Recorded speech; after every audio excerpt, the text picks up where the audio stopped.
Halo pemirsa, ketemu lagi dengan saya Basuki Pujaklawanto, penulis buku Dasar-Dasar Ekonomi Makro yang diterbitkan Penerbit Ani Yogyakarta tahun 2024. Pada kesempatan kali ini saya akan berbagi terkait salah satu bab yang saya tulis di buku tersebut, yaitu permasalahan ekonomi makro. Pokok masalah ekonomi makro itu ada 4. Yang pertama inflasi, yang kedua pengangguran, yang ketiga ketimpangan neraca pembayaran, yang keempat kemiskinan. Inflasi adalah kecenderungan kenaikan harga secara terus-menerus atau dalam waktu yang panjang. Setidaknya terjadi dalam waktu 2-3 bulan. Penyebabnya apa? Terjadinya kenaikan permintaan dan terjadinya kenaikan biaya produksi. Inflasi tidak baik bagi perekonomian karena mengakibatkan penurunan pendapatan real orang yang berpenghasilan tetap, penurunan efisiensi, perubahan output dan kesempatan kerja dalam masyarakat. Pengangguran. Kelebihan angkatan kerja dan realitas kesulitan mencari tenaga kerja yang terampil dan produktif adalah fakta terkait dengan pengangguran. Penyebabnya apa? Adanya ketimpangan antara jumlah angkatan kerja dan kesempatan kerja yang tersedia. Pengangguran juga tidak baik bagi kondisi perekonomian karena tidak bisa memaksimalkan tingkat kesejahteraan masyarakat. Pendapatan pajak pemerintah berkurang serta menghambat pertumbuhan ekonomi. Lalu ketimpangan neraca pembayaran. Neraca pembayaran adalah neraca yang memuat catatan dari transaksi yang terjadi antara penduduk satu negara dengan penduduk negara lain selama jangka waktu tertentu. Sederhananya, catatan ini memuat ekspor dan impor yang dilakukan satu negara dengan negara yang lain. Nah, bagaimana ketimpangan itu terjadi? Itu ada 2 hal. Jika ekspor lebih daripada impor, itu namanya surplus. Sebaliknya impor lebih besar daripada ekspor, itu namanya defisit. Itu adalah tidak imbang atau ketimpangan. Nah, lalu yang tidak timbang yang seperti apa? Yang seimbang, di mana secara relatif ekspor dan impor itu berimbang. Kemiskinan. Sederhananya kemiskinan itu boleh dikatakan ketika seseorang itu tidak bisa memenuhi kebutuhan dasarnya.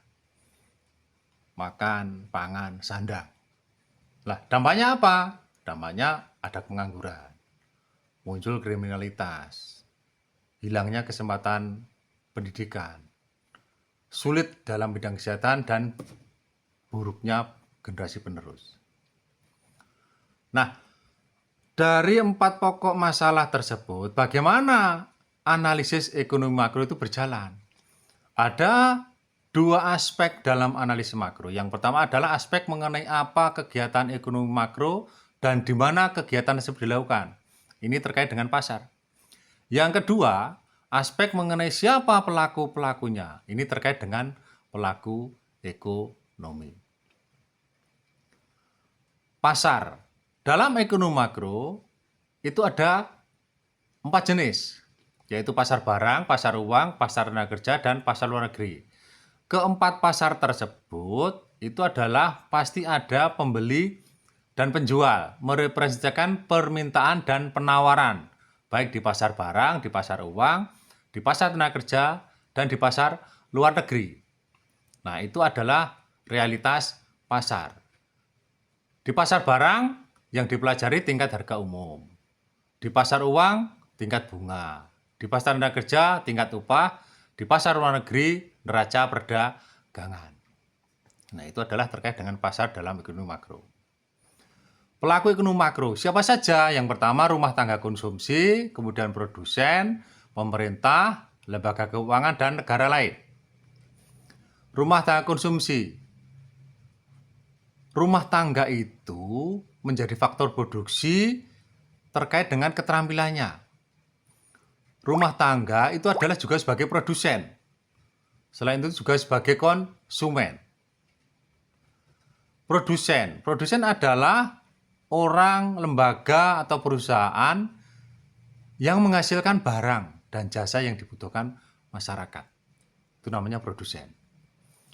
Sedangkan pemerintah, yang dimaksud adalah badan yang bertugas untuk mengatur kegiatan ekonomi.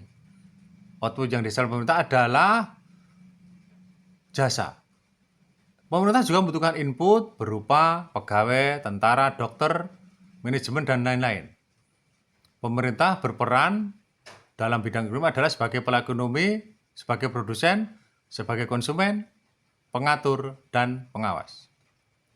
Lembaga keuangan ini adalah berperan di dalam memfasilitasi pembayaran antara pelaku ekonomi. Fungsinya adalah sebagai mediator bagi masyarakat yang butuh dana dan masyarakat yang memerlukan dana. Bagi masyarakat yang punya kelebihan dana, itu memberikan kepada yang membutuhkannya.